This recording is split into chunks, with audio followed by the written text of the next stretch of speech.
Salve, salve galera, mais um vídeo aqui no canal Terra Rubro-Negra e a gente vai assistir agora um react do programa The Morning Show da Jovem Pan, onde o pilhado detona os jogadores do Flamengo, uma atuação vergonhosa. O Flamengo perdeu por 3-0 e a chance de título foi reduzida a 0.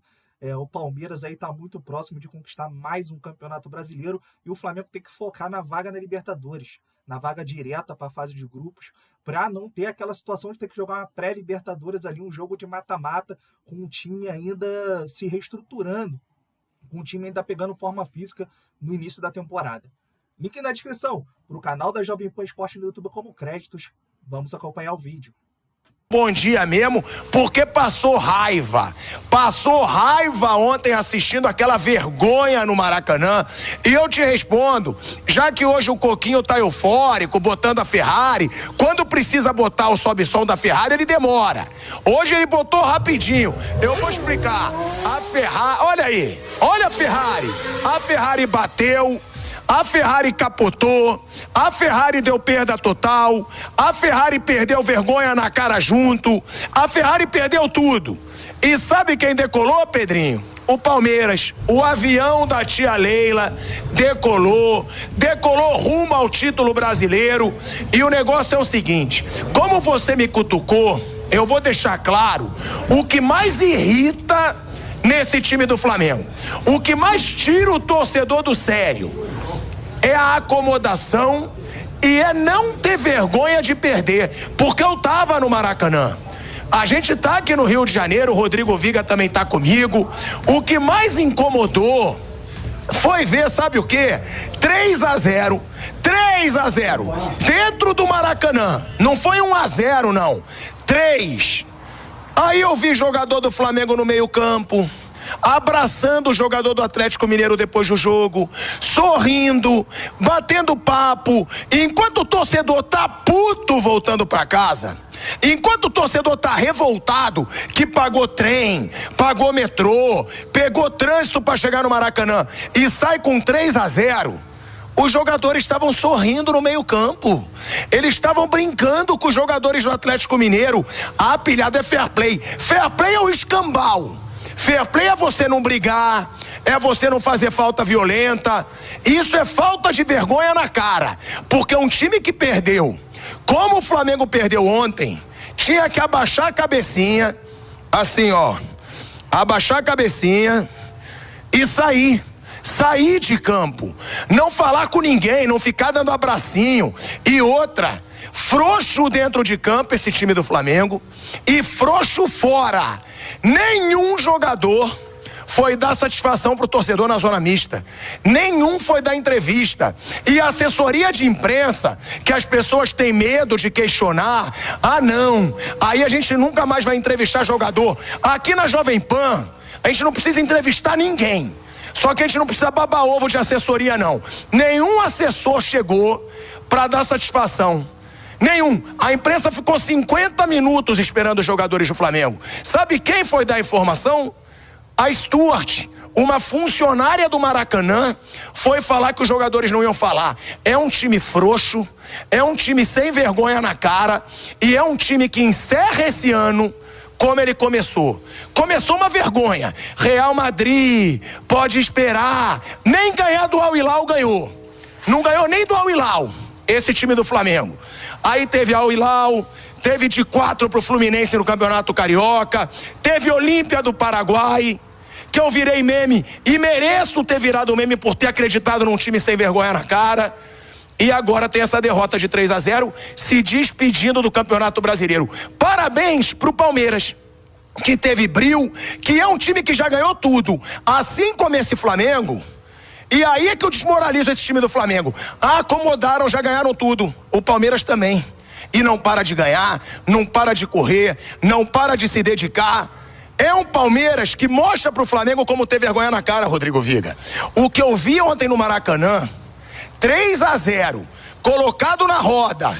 E eu ainda vou falar do goleirinho do Flamengo. Que goleiro ruim, que goleiro atabalhoado. Pula antes da finalização, não sai do gol. Todos os gols do Atlético foram defensáveis. Todos. O primeiro, o Paulinho estava sem ângulo. Ele saiu igual goleiro de handball, como disse o Viga. O segundo, tudo bem, estava cara a cara, mas o Edenilson finalizou mal. Só que ele pulou antes. E o terceiro, uma bola em câmera lenta dentro da pequena área. E o tal do Rossi, que veio a peso de ouro horroroso, aceitou os 3 gols. Rodrigo Viga, e o Palmeiras é campeão brasileiro. Merece ser campeão brasileiro. Pilhado, bom dia pra você, pra turma toda aí do Morning Show Esportes.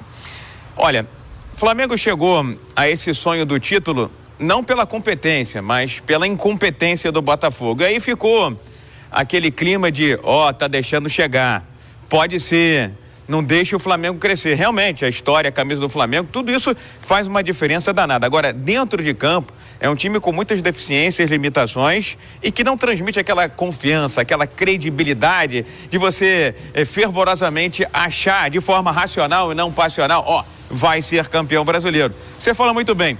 O Rossi desastroso ontem. Não só ontem, desde que chegou. Já levou vários gols defensáveis. Mas ontem era um jogo decisivo. Como ele falhou também naquele jogo da final da Copa do Brasil no Morumbi, num soco que ele poderia dar para qualquer lado, foi parar no pé do jogador do São Paulo. A lateral direita do Flamengo, o Flamengo tem 3 laterais. Tem Varela, tem Wesley e Mateuzinho. O melhor é o que está por vir, que a gente não sabe nem quem é, porque são jogadores limitados. O miolo de zaga, você não gosta do Fabrício Bruno. Eu gosto do Fabrício Bruno. Você chega no meio de campo, você vê uma deficiência ali na ausência do Pulgar. Eu estava vendo uma estatística, com o Pulgar, o Flamengo tem aproveitamento de 75%. Sem o Pulgar, de 26%. Ou seja, o Pulgar passou a ser o umbigo do time, passou a ser o ponto de equilíbrio. E aí, o quarteto lá da frente, nitidamente, já está desmanchado, viu, Pilhado? O Everton Ribeiro ontem entrou, ainda se machucou, mas não progride. O Bruno Henrique jogando como marcador de lateral, que pelo lado direito ele fica torto. O Arrascaeta, acho que talvez tenha sido aquele que mais tentou. E o Gabigol tem Cebolinha. O Cebolinha foi um monstro. Tô falando do quarteto, daquele quarteto que deu glórias ao Flamengo. O Gabigol tem tido atuações vexatórias, quase que pecaminosas. Então, dito isso, acho que individualmente o Flamengo foi muito mal. Mas ficou a impressão que o Flamengo ontem saiu do vestiário quase que derrotado, com aquela formação que a gente vinha falando há muito tempo. Se não povoar o meio de campo contra o Atlético Mineiro, que está voando no retorno do Campeonato Brasileiro, que tem o artilheiro da competição e um craque aos 37 anos de idade, vai sofrer. E foi o que aconteceu. O Gabigol entrou ontem e não fez nada. O Cebolinha jogou sozinho. O Cebolinha foi um monstro ontem. Cebolinha tá crescendo com... Tá aí, galera, esse foi o vídeo. É uma atuação, assim, absurda de ruim do Flamengo. Já falei aqui no vídeo anterior e volto a repetir, o Thiago Maia, ele não tem condições de fazer ali o primeiro volante. Nesse time do Flamengo, eu vejo como ele um jogador ultrapassado, até no futebol brasileiro. Ele só marca e toca de lado. Aí ontem ele postou uma foto lá no Instagram dele, dizendo que ele tocou uma bola para frente. Quando ele roubou a bola do jogador, algo difícil, nessa temporada, ele roubou a bola do jogador na ponta e deu um passe para frente. Mas um passe sem evolução nenhuma. Ele colocou essa foto aí para justificar que ele dá um passe para frente. É uma coisa ridícula. O jogador não tem um discernimento de saber que está jogando nada e acha que está jogando muito. Não está jogando absolutamente nada. É um Flamengo totalmente apático, um ano vergonhoso, um ano para esquecer. O Flamengo jogou todas as competições possíveis e foi eliminado em todas. A competição que chegou mais longe foi o vice-campeonato da Copa do Brasil. O Campeonato Brasileiro, como foi muito bem dito aí no vídeo, o Flamengo só chegou com chances pela incompetência dos outros. O Botafogo estava aí a muitos pontos na frente do Flamengo e encaixou uma sequência aí muito ruim de 9 jogos sem vencer. E o Flamengo chegou com essa esperança. A gente cria aquela esperança de quando deixa chegar, o Flamengo é perigoso, quando deixa chegar, o Flamengo tem camisa, vai conquistar o título, mas os jogadores não demonstraram isso em campo em poucos momentos, para não dizer em momentos nenhum. O Flamengo venceu bem o América Mineiro, houve sim uma evolução. O Tite entendeu esse novo Flamengo, é um Flamengo que não marca tanto a pressão lá em cima, fica com uma linha mais baixa para tentar achar um contra-ataque ali, tenta pressionar em momentos oportunos das partidas, em pequenas janelas. O Flamengo não tem o físico para pressionar 60 a 65 minutos de uma partida de futebol. É algo lamentável. Jogadores que ganham ali na casa de 1 milhão para cima não tem um físico para jogar 60 minutos de futebol.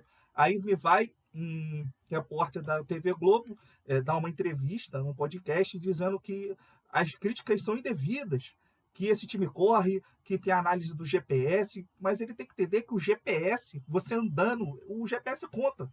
Você andando, o GPS conta, ficar andando ali pelo meio campo ali do Maracanã, que é enorme, o GPS vai contar, os piques vão contar. A situação é a resistência para você fazer a marcação, é a resistência para você manter uma rotação de jogo. E isso o Flamengo não apresentou em nenhum momento dessa temporada. O Flamengo muito apático, um Flamengo que precisa mudar muita coisa, já começando ali pelos dirigentes, dirigente paternalista. Eu falo que é o principal problema hoje do futebol brasileiro, a situação do paternalismo. Todo treinador tem que ser pai de jogador. Todo treinador tem que ser pai. A primeira coisa que o jogador fala quando ganha um título é não sei quem é um paizão pra gente. Pô, como se não houvesse uma relação ali de empregado com o clube. Tem que ser sempre um pai. O treinador tem que ser sempre um pai, tem que ter sempre passando a mão na cabeça, fazendo o que o jogador quer.